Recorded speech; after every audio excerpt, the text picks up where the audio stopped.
Aujourd'hui, on va vous présenter comment utiliser notre site Musicalearn. Donc Musicalearn, c'est un site qui permet d'apprendre une langue à travers la musique, en écoutant de la musique et en répondant à des quiz. Donc sur ce site, vous pourrez apprendre l'anglais et l'espagnol.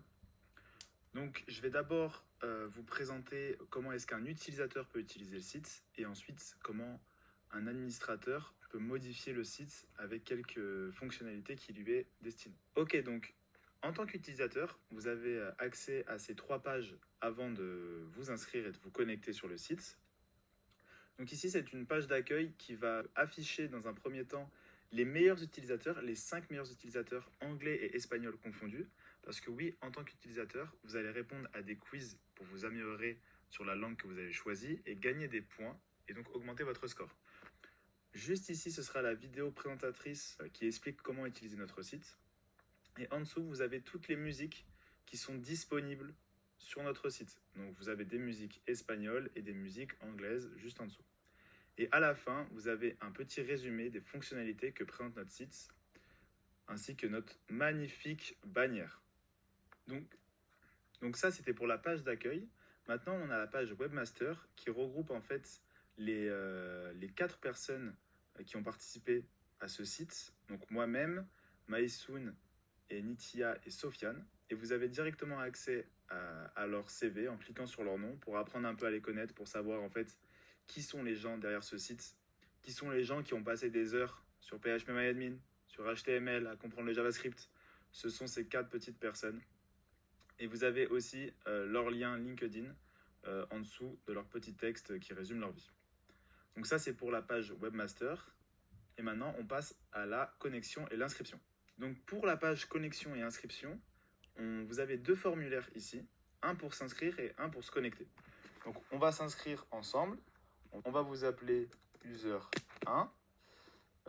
User 1. Hop. Pseudonyme user 1.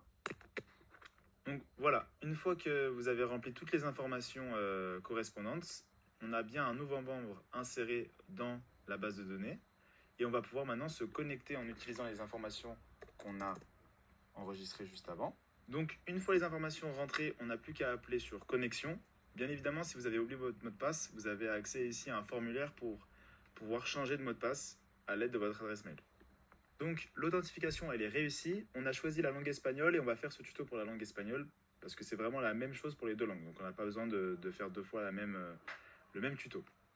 Donc juste ici, on a son nom qui apparaît. Si on veut changer de pseudo, il suffit de cliquer directement sur son nom et on pourra changer de pseudo en indiquant son adresse mail. On a notre nombre de points qui apparaît, donc ici de 0 parce qu'on n'a toujours pas joué.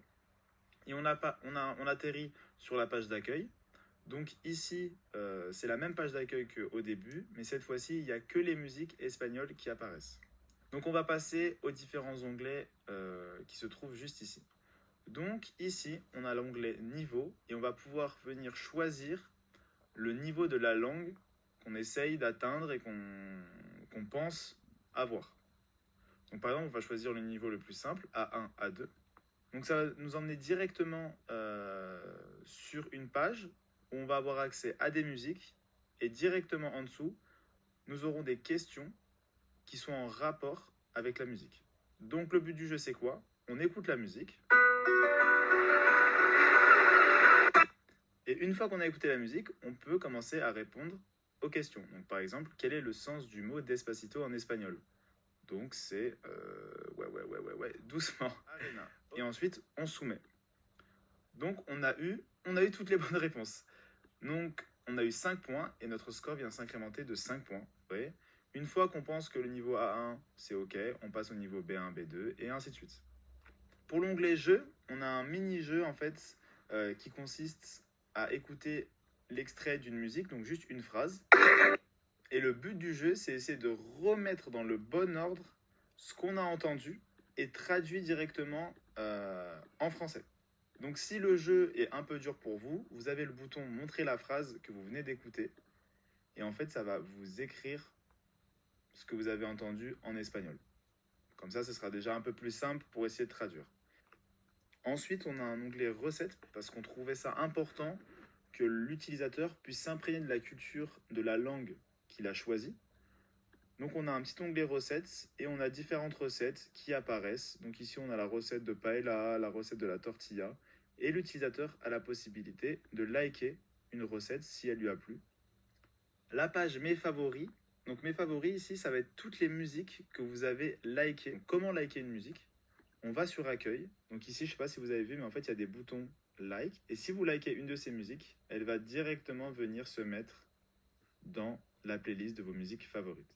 Et si, à force de l'écouter ou quoi, vous l'aimez plus trop, vous avez la possibilité de l'enlever de votre playlist et elle va disparaître.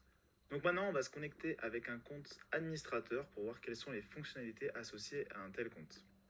Donc on se connecte, on arrive sur la même page. Donc la page d'accueil, il n'y a rien qui change. Ok. Ça va être au niveau des jeux. L'administrateur va pouvoir venir rajouter une musique espagnole avec un titre, un auteur, venir déposer un fichier MP3 et ensuite créer son quiz avec les bonnes et les mauvaises réponses et va venir le soumettre.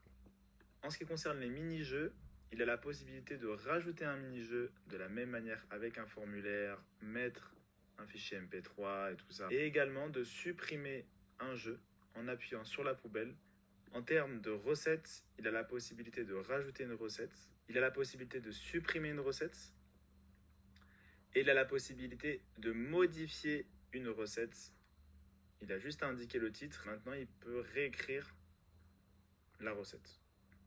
Et il y a une page administration. Donc ici, il y aura un tableau avec tous les utilisateurs. Il va pouvoir venir les gérer un par un et va pouvoir les mettre administrateurs ou utilisateurs. Et il va pouvoir venir supprimer des utilisateurs avec la poubelle. Donc ça, c'est toutes les fonctionnalités